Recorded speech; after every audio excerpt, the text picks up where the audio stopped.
Did you know that your fundraiser content can influence up to 35% of the success of your GoFundMe? Now, you may be asking, but what does that mean? It means that your story, your title, and the photos and videos you add to your GoFundMe can have a significant impact on you reaching your goal. So while you truly can start fundraising in just a few minutes, it's worth taking a few extra minutes to invest in the quality of your fundraiser page. My name is Megan and I work at GoFundMe, and in this video, I'm going to walk you through how to make a fundraiser while focusing on the 3 most important aspects of your fundraising page, and provide tips for making your story, your title, and your fundraiser media resonate with potential supporters. So first, let's start with your story. When raising money for a personal cause, your story is arguably the most important part of your fundraiser.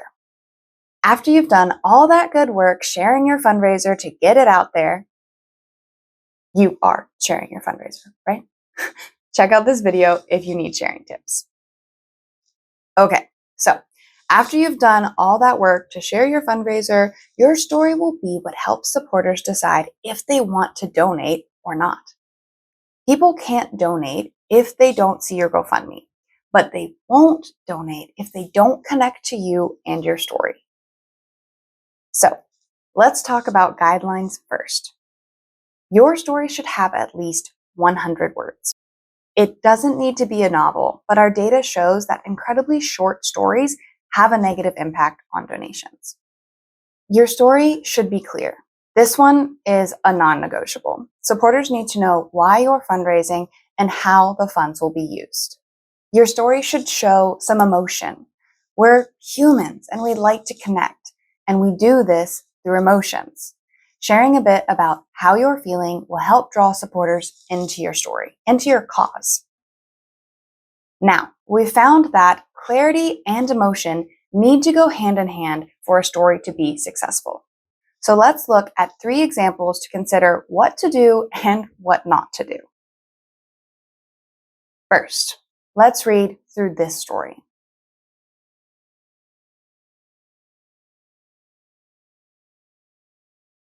Okay, as you can see, this story has a lot of emotional details, but you'll quickly realize that it doesn't have much else. I get to the end of the story and I don't even know what specifically they're fundraising for. I wouldn't feel confident donating to a story like this, and other supporters probably won't either. Now, let's take a look at example number 2. Here we've got all the details. I know what the fundraiser is for, how funds will be used, but there's no entry for me to connect to the organizer. I don't feel compelled to donate because I don't know anything about them. Especially when you're asking people who don't know you personally to donate, you have to invite them into your world a bit with emotion and storytelling. So let's take a look at our last story. If you're getting the trajectory, we're probably going to do a combination.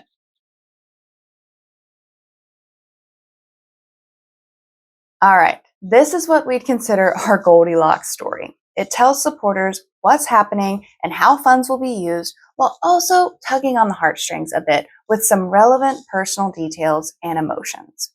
Of the 3 examples, this story is most likely to encourage donations once a supporter views the fundraiser. Now, you might be thinking to yourself, but I don't know how to write like that, so I'm out of luck. Don't worry, I've got some tips for that too. First, get a second opinion.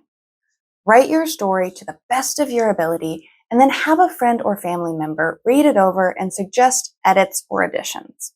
If literal authors need editors, you can ask for help too. Second, try out GoFundMe's fundraising coach. You can chat back and forth with the coach, telling it details about why you're starting a fundraiser, and it will put together a story for you. Third, try this AI prompt we created just for all of you to help you write the best story possible. Let's see it in action. You're a seasoned fundraiser who has drafted fundraiser stories for many fundraisers that have met their goals.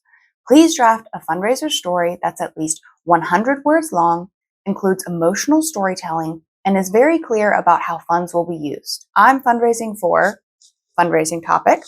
If you need more information to write a good story, please ask clarifying questions.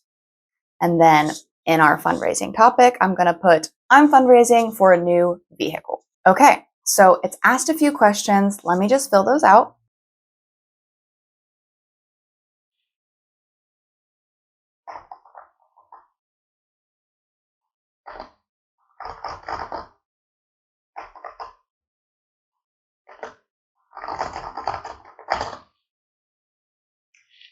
Okay, that's not a bad start.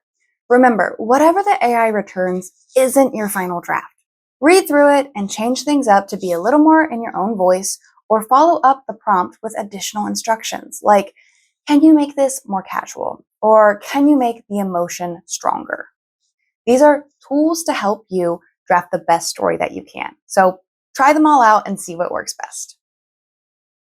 Next, we'll tackle the fundraiser image.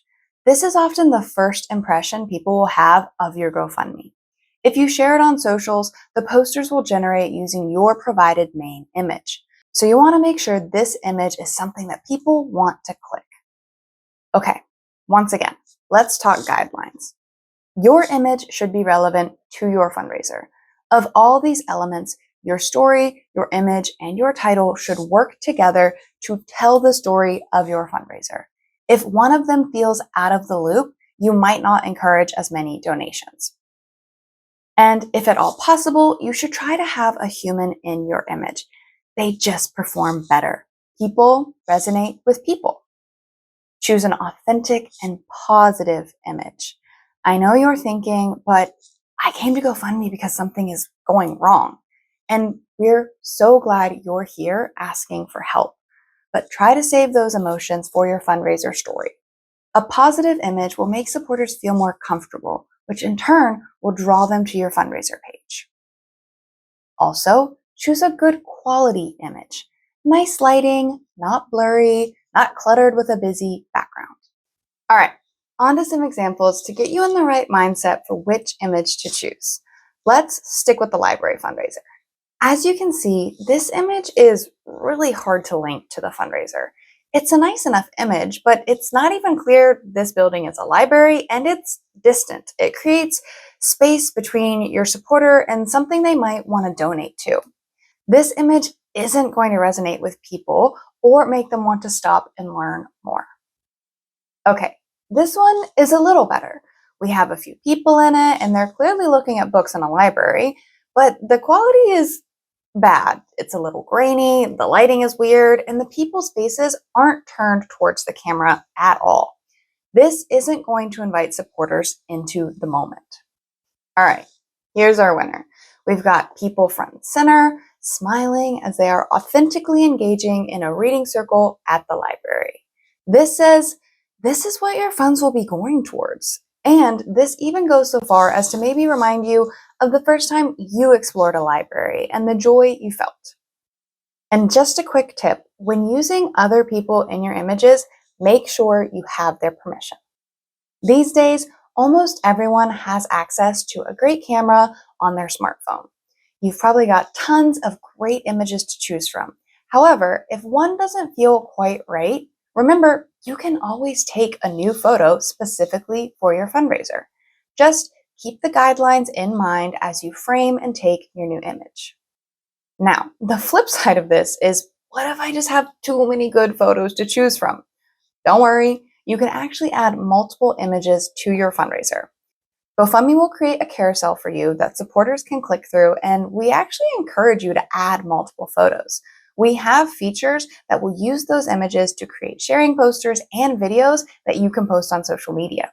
So add as many as you like, but do still try to pick your best one as the first image that people will see. Now, finally, let's chat through your title, and then you'll be ready to make your best GoFundMe. Here are some guidelines for your title. We've got another non-negotiable on this one. Your title has to be clearly linked to your fundraiser story. Your title and your image are the first thing supporters see. if they can't guess towards what you're fundraising for from your title, they aren't going to click. Personalize your title with names. Those that know you will recognize your name, and for those that don't, it's like your intro. So use a name if at all possible. So let's keep going with this library fundraiser we've been creating and look at some examples. Here we go.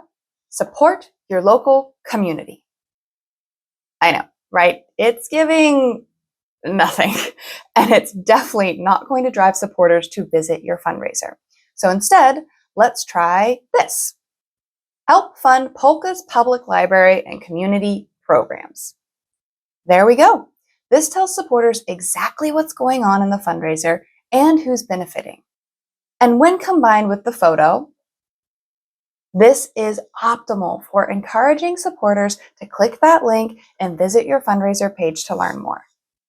Then they'll get to the story, and because we've set ourselves up for success with clarity and emotion, they'll be even more likely to donate. Thanks for taking the time to watch, and I hope you found this helpful as you're working on setting up your GoFundMe. If you like this walkthrough, go ahead and hit that like button and consider subscribing to the GoFundMe channel for more helpful content like this, fundraising ideas, and so much more. Good luck with your fundraising.